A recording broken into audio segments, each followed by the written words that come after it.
Hello and welcome to day 3 of Stanford University Cybersecurity and Privacy Festival 2020 Pandemic Edition.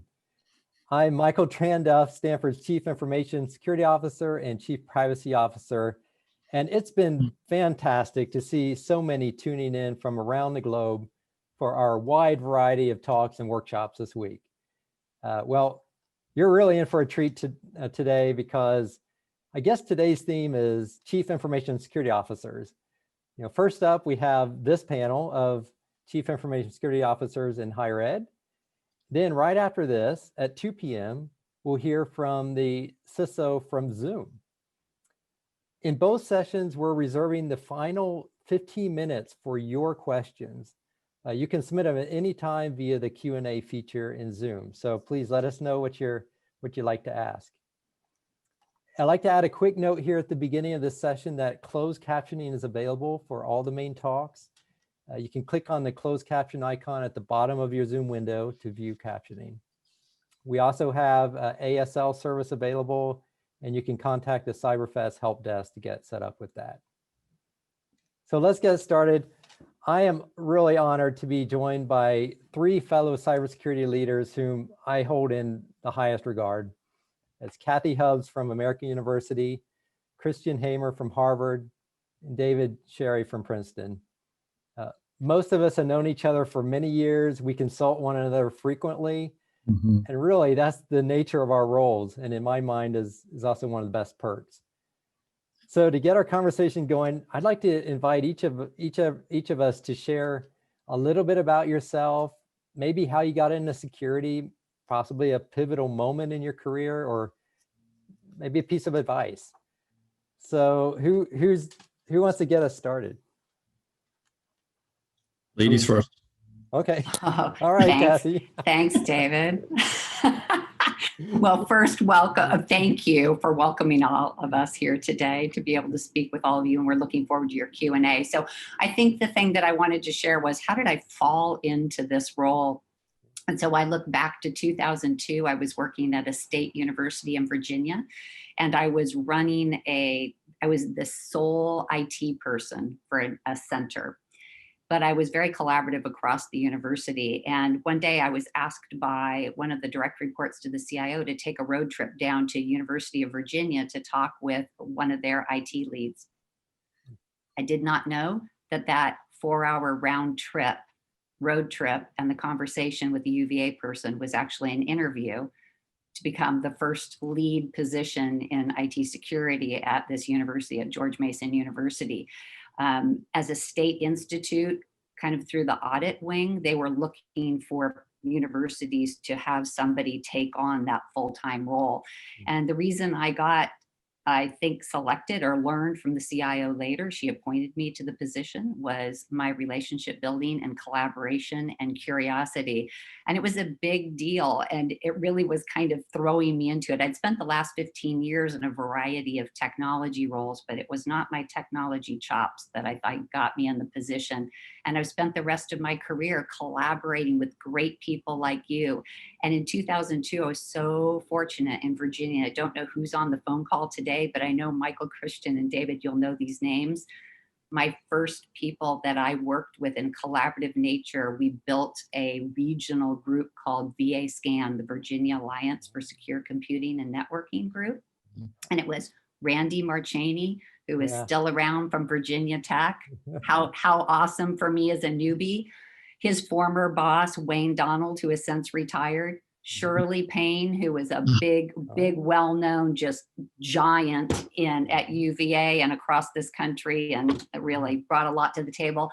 And Darlene Quackenbush at James Madison University, who just announced her retirement. So I am the most fortunate person ever that when I got into information security, those were the 4 people I was surrounded by in the region, and really learned a ton from them. Awesome. Dave or Christian, you have any? I could maybe piggyback on that a little bit. Kathy talked about kind of falling into her role, and when I think about what you asked us to reflect on, Michael, I think about sort of a pivotal moment in my career that I think led maybe indirectly to this role, and a bit of advice. And I guess I'll start with that.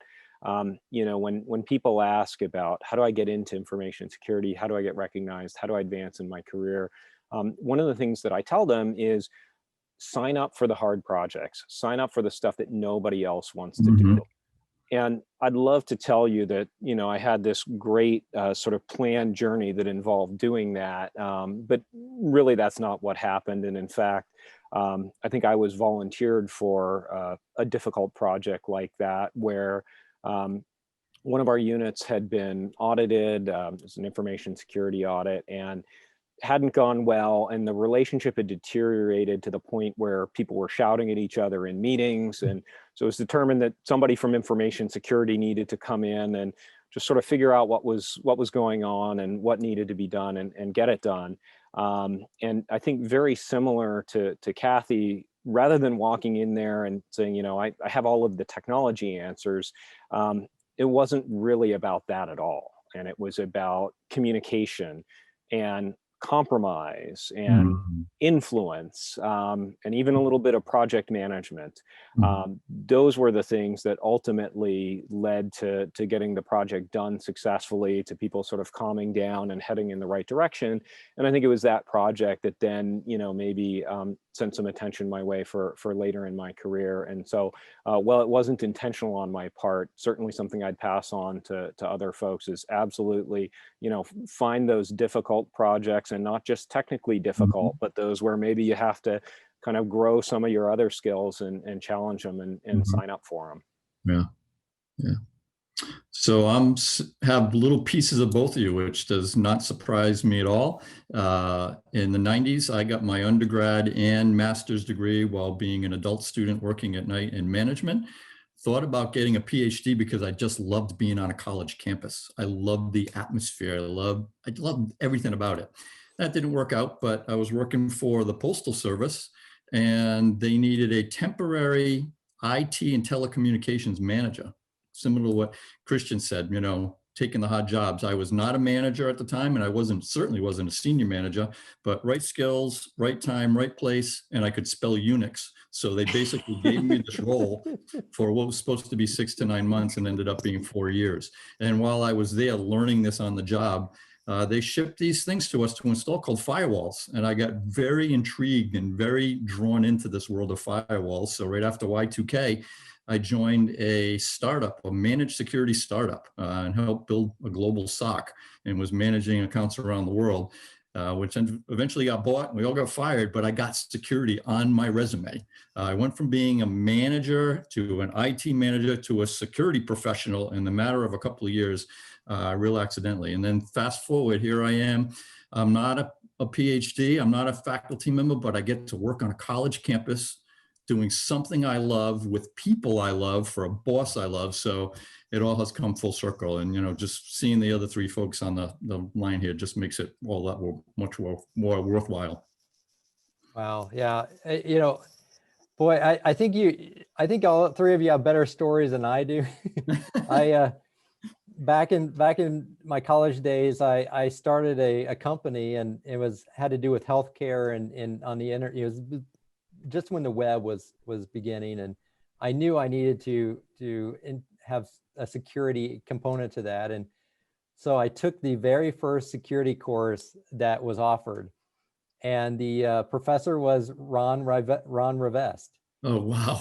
And so I still remember, and it's kind of at the time I didn't think much about it. I think I appreciate his legacy more now, and I just remember asking him questions like, Professor Rivest, I don't get this public key cryptography thing. Can you help me understand this better? But you know, later it was when I moved out to the Bay Area in California, I used to walk around Stanford's campus, and I just dreamed of working there, and I was just so inspired by the mission of in higher ed. And finally, the opportunity arose, and never looked back. So, very cool. You know, we've talked about kind of how we got into security, and I think we know what our we know what our job description is, but how do you, I'm curious, how do you see your work at your university? How do you see your role? Anyone want to reflect on that? Do you have a persona? Are you the enforcer? Are you the inspirer? How do you operate? I'll go first this time. My persona is the guy that has the crazy Boston accent that they know that's coming. And I'm still trying to get my staff to completely speak with that. I'm working on that. It's interesting, our job description says things like strategy and vision and manage and responsible and incident response and all these great words. But, I think my job is to surround myself with smart, talented, hardworking people that can latch on to my crazy strategy and vision and move it forward. Our mission statement says we should be making the university think about security programmatic and culturally, plug it into everything and have everybody thinking about it, because a staff of 8 cannot cover, a university the size of Princeton or any other schools here. And as you know, in higher ed, it's hard for us to tell people that they have to do something. So I think a lot of the words that might be missing from our job descriptions, Christian mentioned a few: influence, persuasion. I like to be known as the yes man. When someone brings me an idea, I say, yes, let's just do it securely for Princeton and make sure our reputation stays stellar. But, I don't think it says in my job description I can say no to anyone. So it's just a crazy ride every single day. And at the same time, doing something that provides great value to faculty, staff, and students as they try to change the world. Nice. I can jump in, I guess, is like a collaborator, right? But also looking and identifying those things kind of, I think Christian talked about those hard jobs and those hard projects. In a lot of ways, I find myself and my staff and those around us kind of identifying things, kind of looking under rocks almost, right? Like, oh, what's that thing that we didn't have our eyes on? And then building a team around that to identify whether or not that's a risk we need to tackle, right?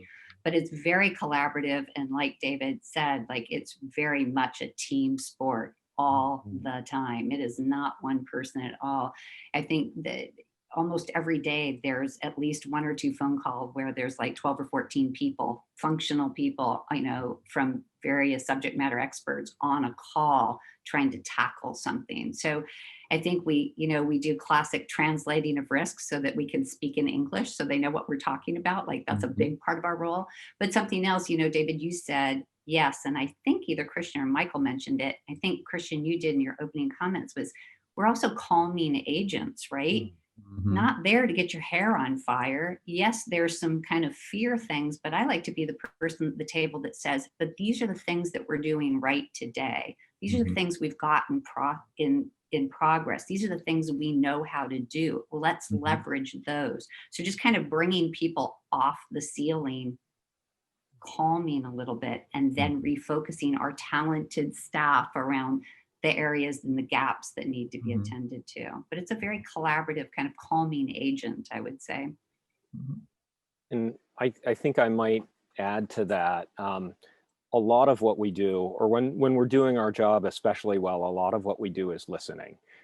Listening and understanding what people are trying to accomplish, because ultimately, as David said, we're trying to help them do that. And sometimes you walk into a situation with a set of assumptions, biases, whatnot, and just by spending a few minutes to truly understand, and so that your audience knows that you've taken that time to understand, I think goes a long way to build trust. And I think the term's getting a little trite now, but Michael, you asked, how do you see yourself? And I think if I had to pick a term, I'd say trusted advisor, and maybe caveat that and say, I was saying it before it was cool. Maybe not, doesn't matter. But ultimately that's what I'd like to be.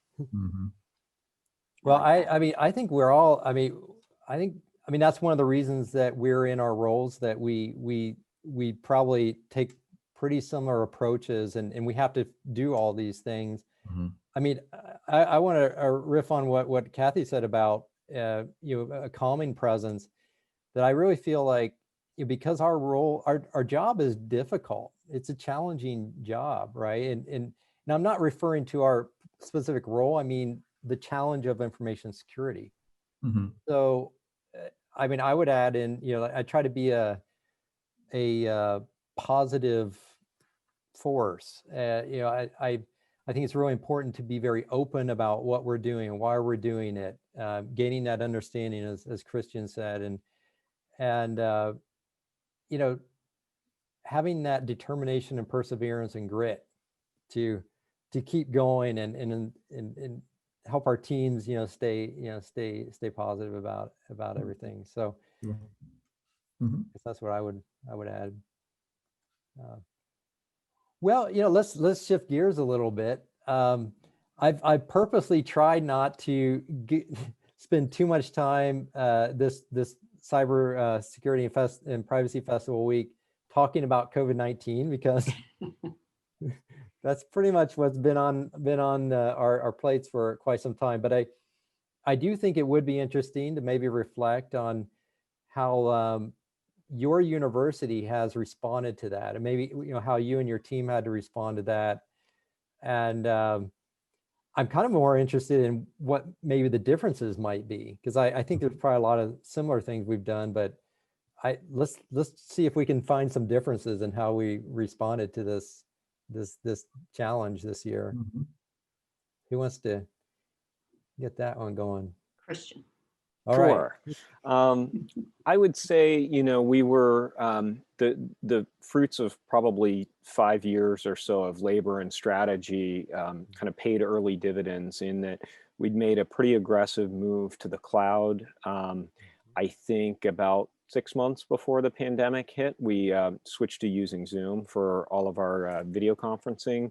And so we were as well positioned, I think, as we could have been. And really part of our strategy has been to double down on those resources, right? And I'm sure as we talk about some of the security concerns, we think about, people maybe using their own device and whatnot. And there, we're really just trying to use the cloud as a positive force and say, let's put all of the data there where we can identify it, where we can protect it.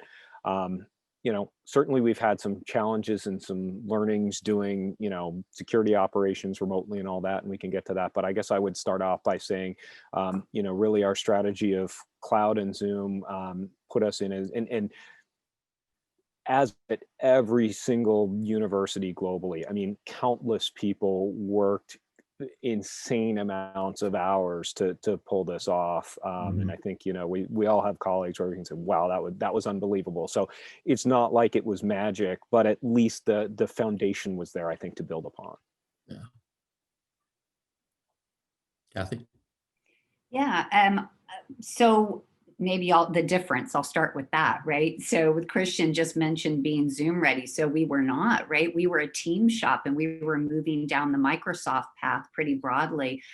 But when things were shifting to online learning, the academic side, very much like a lot of universities across the country and beyond, said we would prefer Zoom, understandably. And so we kind of scrambled at what we have it's not the central IT that I'm in, but we work with another group that has the academic technologies. We all had to pull together and spend time. It was a little bumpy, but not horribly bumpy, because we're very used to working collaboratively, but we had to take people off and quickly form groups of a group of individuals that were going to consistently be looking at Zoom and handling things like Zoom bombing, right? Like, oh, quick, how do we configure that? How do we make sure that we can translate what we need to out to the community members so they don't have to know everything about everything, right? What can we enable by default, et cetera? So Zoom was something new, but from an infrastructure perspective, and kind of people and processes and technologies, I think we were pretty set, right? So that was kind of a blip, but there was all hands, not just security, but all hands on deck as a support for our staff and faculty, more so than our students, right? To just get a lot of those workers that had just never worked remotely. Right. And we probably spent the first 4 weeks, or so, we started March 15th. We probably spent the first 4 weeks having daily stand-ups, just talking about, what are you hearing? You're on a task force. What are you hearing? How can we help? And we had hours dedicated virtually for people just to kind of get on if they knew how, right? If we could guide them to do some assistance. And then by like the fourth week, we were going, wow, this is already kind of dying down, and we backed off. So we felt pretty good about that. But from a security perspective, we had a lot of our kind of safeguards and processes in place. Yeah. So. Excellent. Yeah, a lot of similarities. I want to focus on the differences as well. But one interesting thing about Zoom, like a lot of your schools, our administrative areas like IT and HR and finance are off campus. And one of our main roads that connect where we are into campus, a bridge was going to be out for 6 months, starting last November, a year ago, November. And because of that, we went enterprise Zoom to make it easier to collaborate. And then lo and behold, in March, we were sitting there ready. So that was an interesting Nice. tidbit. We were like, fortuitous. But three differences. One, I think we showed, we talked about collaboration and being good partners. We relaxed our standards on the use of home computers for a while. As we first went into this, we knew we were protected by multi-factor. We knew we had the VPN. We always said, please use a university machine, or, RDP is necessary. And we relaxed the standards. So it showed we were good partners. That was a good thing. My amazing awareness and training program manager was reassigned temporarily to a Tiger team for communications. And that not only was good for the university and for IT because of her excellent communication skills, but she has a security mindset. So everything that was being written and everything that was being put out had a little bit of, what about this security aspect? So that was really cool. And then probably the one thing that maybe we did that no other place did, right after we started work from home, we did a red team attack. And for those of you not familiar with red teaming, it's when you hire an outside attacker to really, you don't tell them anything. It's black box. You say, please find this data, or please compromise this machine. We had it scheduled for May, and our partner that does this from the outside called us up, said, everybody's canceling. We can start whenever you want.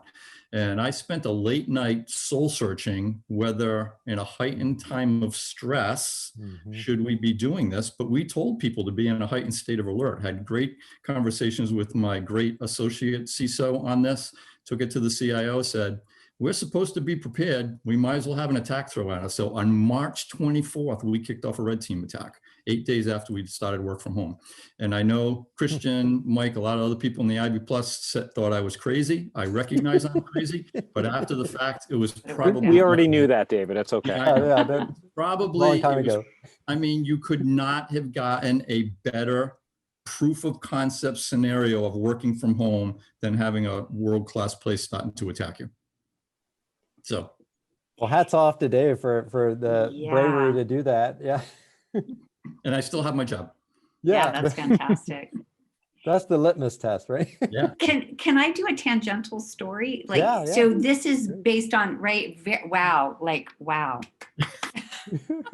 So we have an ongoing self-phishing program, right? Where we go out, and I think hopefully the audience knows what that is, right? We craft messages much like attackers might send to get you to change your behavior. And we've had it in place for 4 years, and it's been very successful. And we've seen that the report rate has increased and the click rate has gone down. Awesome. But when we went in March, so this is why I felt it was sort of related, we kind of went, ooh, there's all these people, that are just like overwhelmed and have never even worked. Like, you could make the argument both ways. So the point of the story is we put it on pause, and we do it monthly. So we put it on pause, and then guess what we found out? We restarted up in June and July, and we could anecdotally, but we saw that 3 months without, we already saw the behavior change, especially with attachments. We saw an increase more so in the previous 3 years of clicks on attachment. So that was it. That was a good story to kind of tell, to say, so maybe you don't pause, right? Because in universities, there's a lot of changeover staff. There's a lot of things going on. It's kind of putting it in front of people's face. It's a non-punitive program. It's about educational awareness. But we saw that actually changed. And so we went, staying on top of it it seems to be an important. So pausing wasn't really necessarily a good thing for us. Luckily, no fallout, but. Well, Kathy, it makes me think about how, we were talking about COVID and response, and you were talking about the phishing. Really, if we step back from this, I think I'm guessing we'd all agree that COVID-19 didn't fundamentally change anything in the information security space. It's more, it may have shifted some priorities as everyone's going to work from home, and we need to worry more about those, Yeah. the endpoint devices. But I do think that's worth pointing out that fundamentally, it didn't change a whole lot. Agreed. And kind of leading into maybe our next topic is, my team often hears me say that chaos breeds opportunity, and talk about chaos. You know, this year has been full of it. So we've had all sorts of opportunities, and one of those opportunities came when I had a position to fill.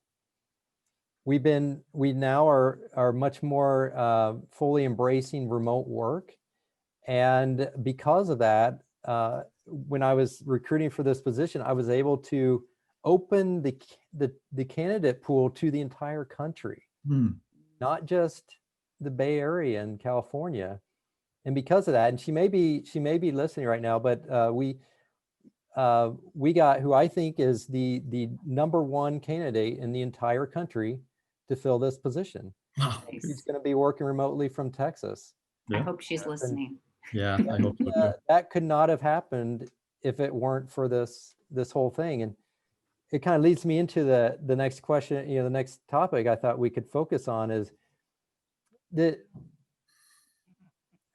pipeline. You know, all the different roles in information security. Keep in mind that a lot of people listening today are may not necessarily be in information security. I bet the majority of them are not. They may be interested. We probably have quite a few high school students listening in. Just maybe some thoughts on any advice or comments on the breadth of jobs in information security. How can we fill that pipeline with the talent we need? I might start off by observing that I suspect that none of us started out in information security, right? And you know, maybe there are some lessons to be learned there.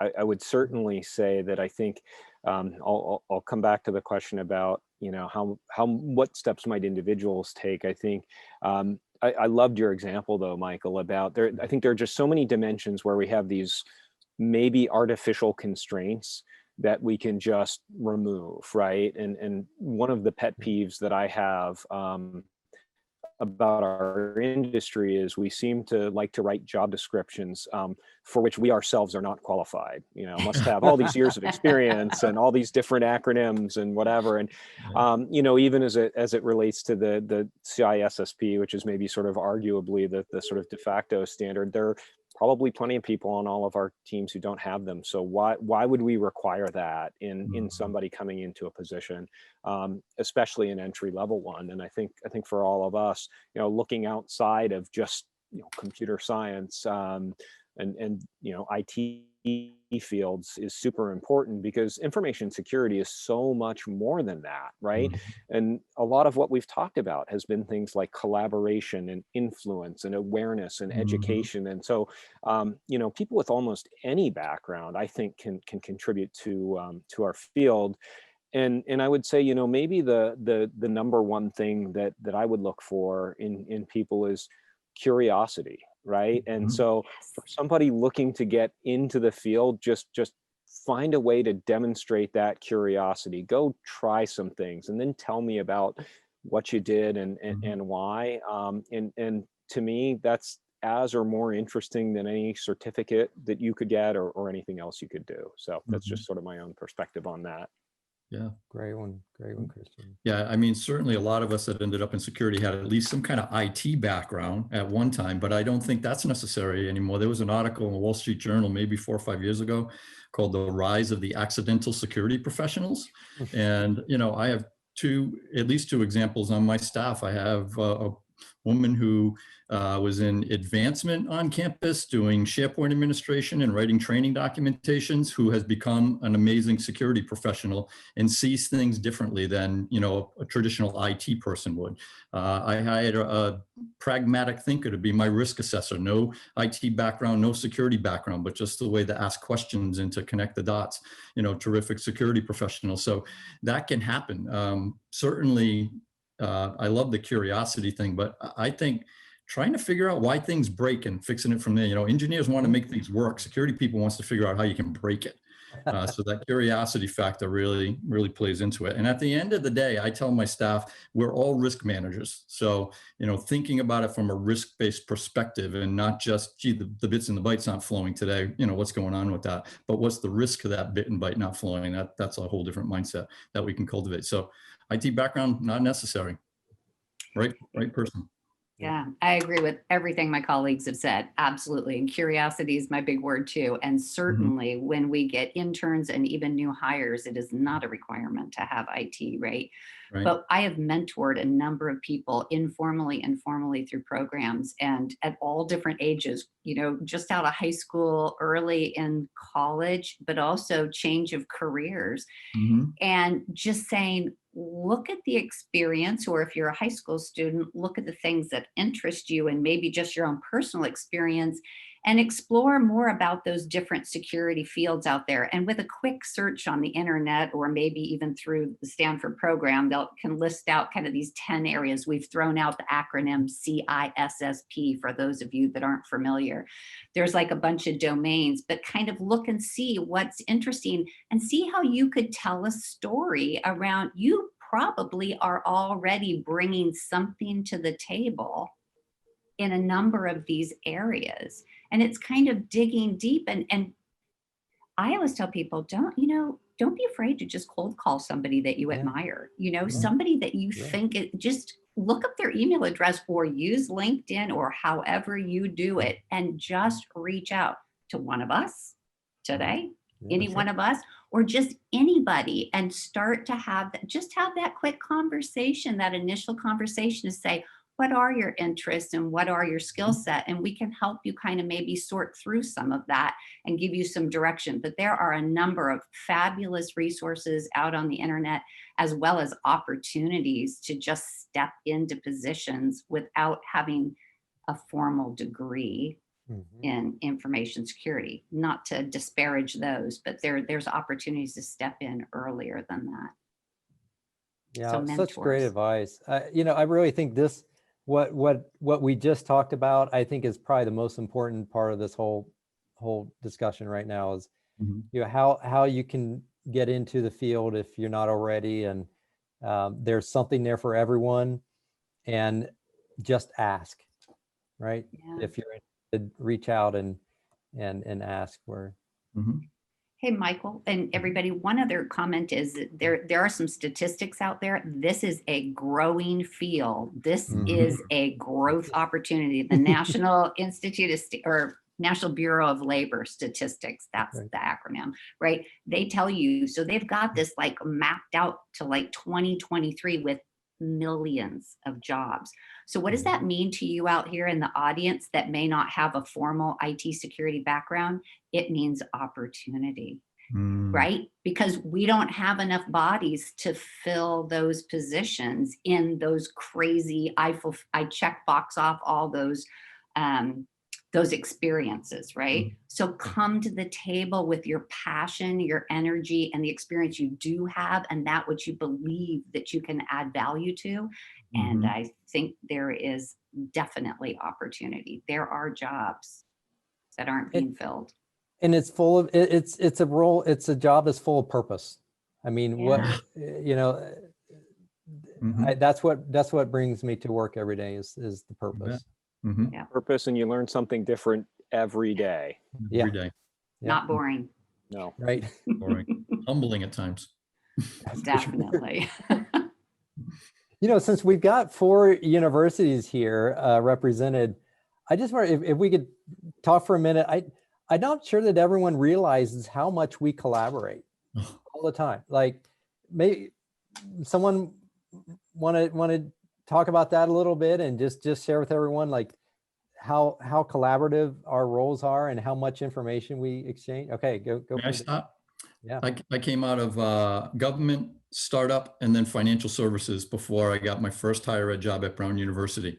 I got hired there on a Monday. On Tuesday, my colleague from Boston College and my colleague from Yale called me on the phone and introduced themselves and says, "You're going to need help. Call me any time of the day or night." And that started it. In between the Ivy Plus consortium that, you know, active listserv, constantly in communication, face-to-face meetings, you know, Christian and I were 60 miles apart. We would visit each other. Between the Boston area consortium that I joined, that they gave me emeriti status when I went 300 miles down Route 95 to New Jersey. They allowed me to stay in the Boston group, and then the national one. Kathy and I met in Atlanta in 2009. It's just amazing, the collaboration between, I would say, 400 to 500 top security people across the country. It just blows you away, blows you away. Anytime I'm going to go talk to my boss and I got a gnarly question, I put it out to the list and I've got 25 responses before I go see him 2 hours later. It's just amazing. There's no reason to be alone. And my opening story was all about collaboration amongst higher ed, right? And it was those schools that I mentioned in the beginning. We all got together, and guess what? The first thing we did in 2002, we formalized that organization, VA Scan, to be able to provide resources. We were some of the 4 largest institutes in the state of Virginia. So we knew there were community colleges and there were small little, we have like, I don't even know how many in the state of Virginia, but like 80, a lot. And some didn't have anybody in IT security, right? That was like one of the fifth hat somebody would be wearing in IT. And so we formalized this group to be able to collaborate and share. We actually would go out to people's organizations voluntarily. We got our presidents and our CIOs to back us on that time to be kind of consultant advisors to help people put together programs pro bono, right, free, just to come out and do it. Because that's what I think higher ed is, very collaborative across the board, but man, IT security, cream of the crop. Amazing, amazing people. Yeah, I think my colleagues have covered it really well, but there are just so many different opportunities and vehicles and yeah, really not a day goes by that you're not in touch with someone, whether it's on a listserv or it's, hey, I got a question about this and I know that so-and-so at this university is using it, like, let me go find out more information. And that really is one of the things that I love about this job, is just how collaborative higher ed is. It's fantastic. And really one of the reason I reached out to David and Christian and Kathy for this panel is because I've learned so much from them. I mean, learned so much from a lot, but both ways, us from you. Every time we interact, I'm learning, and I like to think we're helping each other improve in our jobs. Oh yeah. We're going to get into questions in just one moment. Before we jump into that, I'm just curious, does anyone have any like key pieces of advice for all those, tuning in today? Like, and maybe it could be InfoSec, could be leadership, whatever, but do you have any little piece of advice for the information security community out that are joining us today? So for everybody or for anybody? Don't trust email. Okay. I'm done. Maybe follow that up with, do the basics, right? If we start to think about how to do information security, and it's funny because a few years ago, we came up with a campaign about small actions, big difference, and said, what if there were just a few things that we could get everybody to do that would make the community more secure? And they've largely stood the test of time. And yeah, definitely don't trust email, which we talk about as click wisely. Apply updates, use strong passwords, which can mean two-step, it can mean password managers, and then just know what data you have and protect it. If everybody did that, boy, we'd still have super interesting jobs, but we'd be doing less incident response. There you go. Yeah, Princeton uses a slogan regularly called "Protect Yourself, Protect Princeton," because we focus on the individual. We think if they're thinking about security from 5 p.m. to 8 a.m., they're going to be doing it from 8 a.m. to 5 p.m. as well. But I'm just going to go back to something that Kathy said. If one piece of advice is find a mentor. You know, I can look back on the people who provided me time, wisdom, expertise, sometimes a slap upside the head. And, you know, I wouldn't be here today if it wasn't. So I try to give back to the community as much as I can, find a mentor. Those are great. Great. And, you know, I couldn't agree more with those. I might add in one more. This is more for those in leadership roles. Put your team first. Yeah. Your team has to come first. You can't do anything without your team, and that team health and morale and having fun together. Let that come first, and then everything else will follow. Mm-hmm. So we do have some questions coming in now, and let's see. The first one, someone asked if we have any advice for information security leaders at smaller institutions who maybe have no, to my last, I was talking about teams. What if you don't have a team or a very tiny budget? What do you do first? What do you focus on? I can give it a shot. You know, one of my first suggestions would be join the REN-ISAC if you Yes. haven't, right? So just to, Kathy's doing a great job of keeping us honest with jargon. So I'll try to de-jargon that for a second. So the ISACs are information sharing and analysis centers. It was a concept stood up by the federal government in the early 2000s, and they are sector-specific communities for information sharing. Right, the REN-ISAC is the Research and Education Network, and it's a consortium of universities and colleges, and it's one of the places where lots and lots of great information sharing happens, especially for small institutions. It's not free, but it's almost free, and you can get a ton of value out of it. That's good advice. Any other thoughts? Well, this is think- less of, oh, go ahead. Well, Yes. I just kind of returning to that focus on fundamentals theme.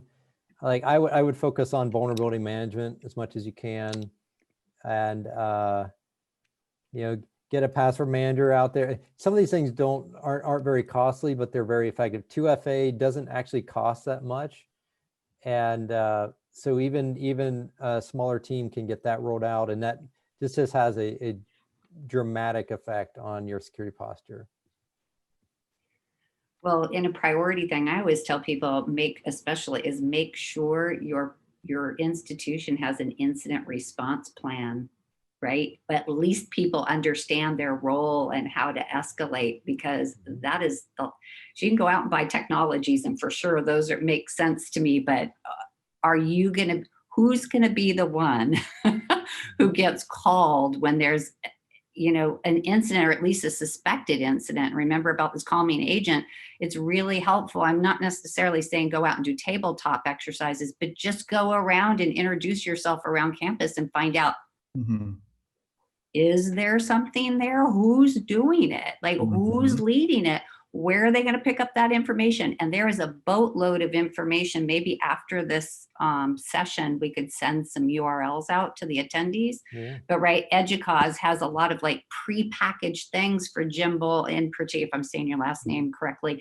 But there's a lot of kind of pre-packaged starting points for colleges and institutes that don't have a big budget or identified people. So there's a lot of good resources there that you can at least kind of start, and in some cases even just take, including incident response processes. So incident response is a good one, because that goes all the way up to your board of trustees if something happens, right?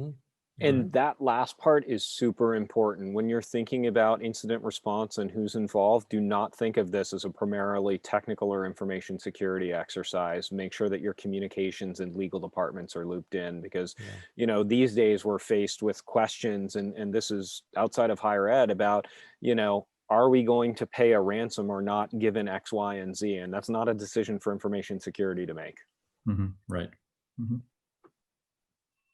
Yeah, we've had a couple questions around a leadership theme. Someone asked about, is there a book that you would recommend?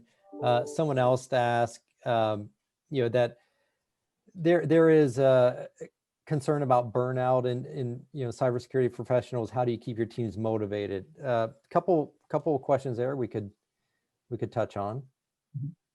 Well, Mike, a couple of months ago, you started a LinkedIn chat about top 10 leadership books, which was just awesome Thank you. because I got introduced to about, I don't know, can't tell you how many books are in my queue right now because of that. So yeah, this, all the top books that on leadership are great. I got a lot out of one I just read a couple of years ago called The Power of Habit. Not only for myself and for my team, but just in the training methodology and thinking we have about how to get people into the habit of doing the right thing. So that's one that I recommend. Yeah, keeping staff motivated. I mean, I don't think it's hard to motivate security staff if they're in the right atmosphere. They're just driven people to begin with. So making sure they have the right time off, they have the right skills. I like your comment about putting the team first. when everything's going great, my staff gets all the credit. When something goes bump in the night, the burden is all on me. And there's just a lot of it is just motivation from the top, whether it's your president, your CIO, or the CISO. Just giving them that spark is a big help. And David, thank you for reminding me about that. I just put in the link to the CISO Tuesday article that has that list of books in it.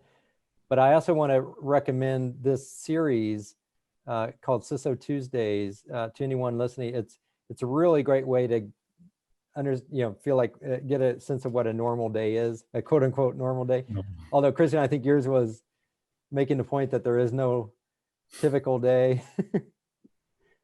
so I put that link in the chat window. Great. That's awesome. And I think thinking about how do you give your team the tools that they need to succeed and then let them go do that, right? Along the theme that you started, Michael, and you were picking up on, David. I think making sure that they have access to training, right? The right kind of equipment, all of these things. And then really making it okay to not just talk about the fact that, hey, we're all in this for the long run. And at some point, you need to prioritize yourself, and that's okay. And everybody understands, but really modeling that too, right? It can be one thing to say. And I think especially among, not just information security professionals and not just IT professionals. I think in almost any profession, you sort of get into this sort of unspoken, yeah, but everybody else seems to be, working themselves crazy. So I have to do that too. And being able to say, hey, look, we all take our jobs seriously, and we all have that sense of purpose that Michael talked about, and it's fantastic. But we're also human beings. We're in it for the long run, and let's try to make this as good an experience as we can, so that we can keep doing it for the long run. Mm-hmm. Yeah, everything you guys said. I think in really just taking time, like we spend a lot of time sharing when we're online or with each other, just non-work related activities, right? Like, so there's a lot of that banter. We spend a lot of time on that. And then I think my role as the leader too is, more than one time throughout this conversation today, we've talked about how things kind of can go on and on and on. And I think that's where the burnout is. Sometimes things, right, you set something in place, but there's a lot of iterations or maturity curve that has to be achieved or accomplished. And that can sometimes feel challenging, right? And I think my role is to check in routinely with the team on that and kind of get the pulse of it, and then really be the one that's the champion of those that need to truly at a higher level move this and prioritize, like, let's move this. We need more resources, not necessarily hiring new people, but let's get the focus on this. This is really kind of just drudging along. And I can think of something that just happened this year along that way of really just kind of going, well, you got it. Like, are you guys feeling this? Because it feels like I'm sensing that we're kind of spinning here. And how can we, how can I help, right? What can I do? Or I'm willing to do this. Let's kind of put our brains together and I'm going to fight for this. Yeah, indeed. Well, we got a lot more questions that came in. We'll see how many we can get to here. These are all really good. Let's see. I'm trying to think of one that have most broad applicability here. The one that I just saw, I think would be interesting to comment on. The question was, how do we balance the need to have collaborative research versus protecting the information and reputation of our university? Not an easy question, not an easy thing to do, right? I can can start, like, I think that that's kind of, we've been alluding to it. It's not easy. Start there, right? It's very nuanced. Mhm. But Christian used the term trusted advisor, and we've used, all of us have talked about risk, right? Evaluating risk. And so there is like kind of a basic formula, right? Of, can we accept this risk, right? Or do we defer it? Or do we get an insurance carrier, right? So we have to we have to have these conversations and do that balancing act. And guess what? As an information security leader, sometimes if we've felt like we've expressed what the risk is in clear terms, the university has a right to move forward on that, right? We have to let go and we have to say, understood, it's clear. That's the trusted advisor role, to kind of translate what that risk is, because there's opportunity risk, right? Sometimes there's an opportunity risk. And so we have to kind of see that. And there may be, that doesn't mean that we can't address some of those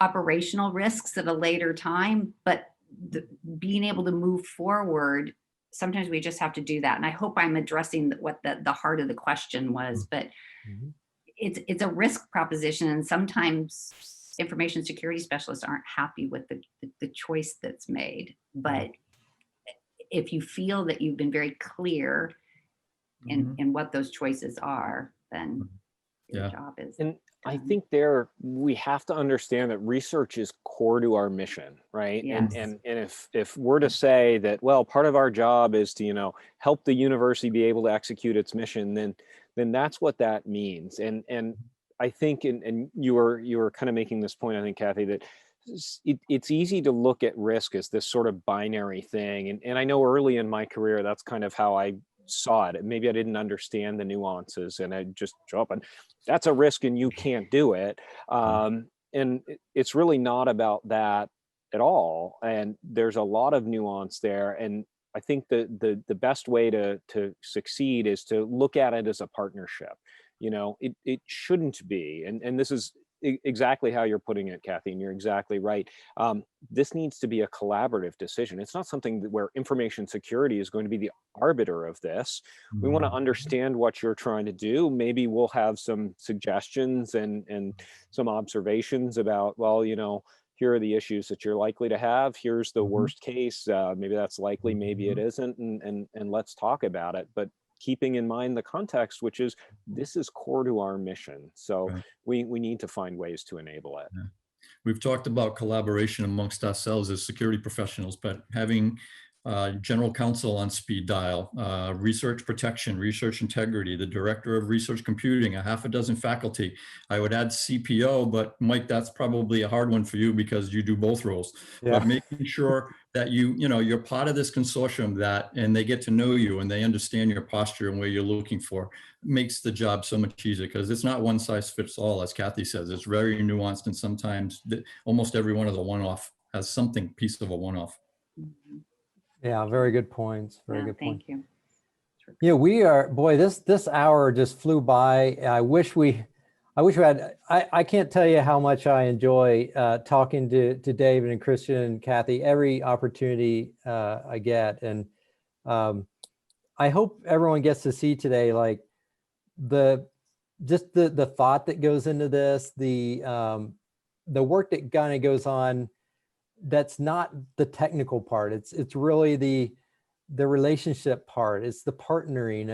That's really, I would say, what consumes most of our job. Right. Absolutely.